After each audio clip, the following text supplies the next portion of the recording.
حضرت مالک بن دینار رحمت اللہ تعالیٰ علیہ فرماتے ہیں میں حج کرنے گیا تو اس سال نا حج میں بڑا رش ہوا، لاکھوں لوگ آئے، تو میں نے عرض کی مولا سب کا قبول ہوا ہے کہ کوئی رہ بھی گیا ہے؟ تو فرماتے مجھے خواب آئی اور بتایا گیا لاکھوں کا قبول ہو گیا۔ بڑا بے نیاز ہے اللہ، بڑا بے نیاز ہے، بڑا کریم ہے، چاہے تو گھر بیٹھے بیٹھے کہے ماں باپ کا چہرہ دیکھ میں تجھے حج کا ثواب دیکھ، ماں باپ کا چہرہ کا سب کا قبول ہوا، ایک ہے محمد بن ہارون بلخی اس کا نہیں قبول ہوا۔ فرماتے میں سویرے اٹھا تو میں ڈھونڈنے لگا کہ بلخ کے لوگ، خراسان کے لوگ کہاں ٹھہرے ہوئے ہیں، وہاں علیحدہ علیحدہ ہوتے ہیں نا، یہ پاکستانیوں کی بلڈنگیں، یہ انڈین ہے، یہ فلان ملک ہے، تو کہتے میں ڈھونڈتے ڈھونڈتے پہنچا تو میں نے بلخ کے لوگوں کو پا لیا۔ میں نے پوچھا تم میں محمد بن ہارون بلخی کون ہے؟ تو لوگ کہنے لگے وہ تو بڑا نیک آدمی ہے، بڑا پرہیزگار ہے۔ کہتے ہیں میں نے کہا مجھے خواب آئی ہے، آج قبول نہیں ہوا، یہ تعریفیں کر رہے ہیں۔ میں نے کہا کس طرح کا نیک؟ تو لوگ کہنے لگے جی 24واں تو وہ حج کرنے آیا ہے، ساری رات نفل پڑھتا ہے، سارا دن روزہ رکھتا ہے، بہت مالدار تھا پر ہر چیز اللہ کی راہ میں خیرات کر دی۔ فرماتے میں نے کہا وہ کہاں ہے؟ کہنے لگے پہاڑ کے پیچھے خیمہ اس نے لگایا ہے، وہاں اللہ اللہ کر رہا ہے۔ حضرت مالک بن دینار علیہ رحمہ فرماتے میں وہاں پہنچا، مصلی پہ بیٹھا تھا، سلام پھیری، میں نے السلام علیکم کے بعد کہا آپ محمد بن ہارون بلخی ہیں؟ کہنے لگا ہاں۔ آپ مالک بن دینار ہیں؟ میں نے کہا کہ اس نے تو میرا نام بھی جان لیا بغیر بتائے۔ فرماتے میں نے کہا کہ ہاں میں مالک بن دینار ہوں۔ کہنے لگے کیسے آئے ہو؟ میں نے کہا بس ملنے آیا تھا۔ کہنے لگے نہیں جس کام آئے ہو وہ بتاؤ۔ میں نے کہا میں ملنے آیا ہوں، تو کہتے ہیں وہ رو پڑے، کہنے لگے نہیں آپ کو خواب آئی ہوگی کہ میرا حج قبول نہیں ہوا۔ کہتے ہیں میرے رونگٹے کھڑے ہو گئے کہ اسے اتنا بھی پتا ہے کہ میرا حج قبول نہیں ہوا۔ میں نے اس کو کہا کہ تجھے کیسے پتا کہ مجھے خواب آئی ہے؟ کہنے لگا مالک بن دینار مجھے 24 سال ہو گئے، میں اس بے نیاز کے گھر کا طواف کرتا ہوں، میں حجر اسود کے بوسے لیتا ہوں، میں مقام ابراہیم پہ نفل پڑھتا ہوں، میں صفا مروہ کی سعی کرتا ہوں، پر 24 سال بیت گئے۔ جب میں طواف وداع کرنے کے قریب آتا ہوں تو کوئی نہ کوئی اللہ کا ولی آ کے کہتا ہے دوڑ جا تیرا کوئی نہیں قبول ہوا۔ 24 سال۔ تو مالک بن دینار فرماتے میں اس کے قریب بیٹھ گیا اور اس کے گھٹنے پہ ہاتھ رکھا، میں نے، بندہ بھی معذور تھا، اس کا ایک ہاتھ کٹا ہوا تھا، چہرے پہ عبادت کے نشانات نمایاں تھے، اور میں نے کہا یار پھر تیرا حج قبول کیوں نہیں ہوتا؟ تو کہنے لگا مت پوچھ تو مجھ سے نفرت کرے گا۔ میں نے کہا نہیں تو بتا۔ کہنے لگا نہ پوچھ۔ میں نے اصرار کیا تو کہنے لگا اس لیے نہیں قبول ہوتا کہ میں اپنی اماں کا نافرمان۔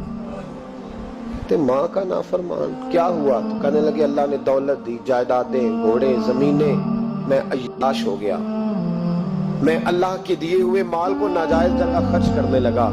ماں میری بوڑھی تھی، عبادت گزار تھی، مجھے سمجھاتی تھی۔ رمضان کا مہینہ، عصر کے بعد اماں تنور میں روٹیاں لگا رہی، میں گھر آیا شراب کے نشے میں، اماں روٹی دو۔ ماں کہنے لگی شرم کر، روزہ رکھا نہیں تو جنہوں نے رکھا ہے ان کا تو خیال کر۔ کہتے ہیں یہ لفظ میں نے سنے تو ماں کو ایک تھپڑ دے مارا، اماں جلتے ہوئے تندور میں گر گئی، لوگوں نے مجھے کمرے میں بند کر دیا۔ کہتے ہیں ساری رات میں شور سنتا رہا پر نشے میں پڑا رہا۔ اگلے دن ظہر کے بعد آنکھ تب کھلی جب میری بیوی الماریوں سے کپڑے نکال رہی تھی۔ میں نے کہا کہاں جا رہی ہو؟ کہنے لگی میکے جا رہی ہوں، میں ماں کے قاتل کے ساتھ وقت نہیں گزار سکتی۔ میں نے کہا ماں قتل ہو گئی؟ کہا ہاں، رات 9 مہینے تجھے پیٹ میں رکھنے والی اور چھاتی کا دودھ تیرے گلے میں اتار کے پالنے والی تیرے ہاتھوں قتل ہو گئی۔ کہا کدھر ہے میری ماں کی میت؟ کہا دفن کر دیا۔ بتایا کیوں نہیں؟ کہتے مرتے وقت کہہ گئی تھی اسے میرا منہ نہ دکھا، میرے جنازے کے قریب نہ آئے۔ کہنے لگا میں اسی وقت اٹھا، جس ہاتھ سے ماں کو مارا تھا کلاڑا لے کے ہاتھ کاٹ دیا، جائیدادیں، گھوڑے، مکانات خیرات کر دیے۔ ساری رات نفل پڑھتا ہوں، سارے دن کے روزے رکھتا ہوں، ہر سال حج کرتا ہوں، عرش کا مالک معاف نہیں کرتا۔ حضرت مالک بن دینار کہتے ہیں میں نے بھی ایک تھپڑ مارا، میں نے کہا تو اسی قابل ہے، تجھے معاف نہ کیا جائے، کبھی تجھے معافی نہیں ملے گی۔ کہتے ہیں میں ہو کے آیا، وہ روتا رہا، تڑپتا رہا، میں سویا گھر آ کے تو مجھے مصطفیٰ کریم علیہ السلام کا دیدار نصیب ہو گیا۔ نبی پاک صلی اللہ تعالی علیہ وسلم نے فرمایا مالک تو اسے کیوں مایوس کر آیا ہے اللہ کی رحمت سے، کیوں کہہ آیا اسے؟ میں نے کہا حضور اتنا بڑا قاتل ماں کا کیسے معافی ملے گی؟ تو محبوب فرمانے لگے اس کی ماں کی وجہ سے ہی اسے معافی ملے گی، ماں کی وجہ سے۔ حضور کس طرح؟ فرمایا ماں قیامت کے دن اس کے خلاف مقدمہ دائر کرے گی، کہے گی اللہ اسے پوچھ میرا جرم کیا تھا، مجھے کیوں جلا کے مارا؟ رب بات سنے گا اور پھر کہے گا اٹھاؤ اس کے بیٹے کو۔ ماں او بچے کی ماں بھیجے نا اب تیرے بیٹے کو سزا دے کہ یا اللہ سخت سزا دے، تو رب کریم فرمائے گا اٹھاؤ اسے جہنم میں لے جاؤ۔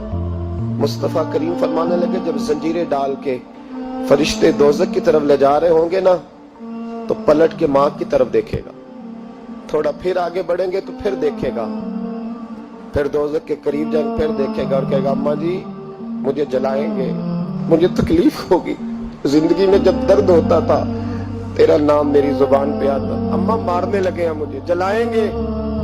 میرے مصطفیٰ کریم فرمانے لگے وہ ماں اسے جلا کے مار دیا، وہ میدان محشر بول پڑے گی، کہے گی اللہ اے اللہ اے اللہ۔ رب کریم فرمائے گا کہ عرض کرے گی مولا میں نے معاف کیا تو بھی اسے معاف کر دے۔ اللہ فرمائے گا اس نے تو جلا کے مارا، تو کیوں نہیں جلنے دیتی؟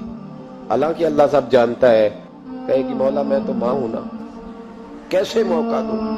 تو میرے محبوب فرمانے لگے مالک اللہ اسے اس کی ماں کی وجہ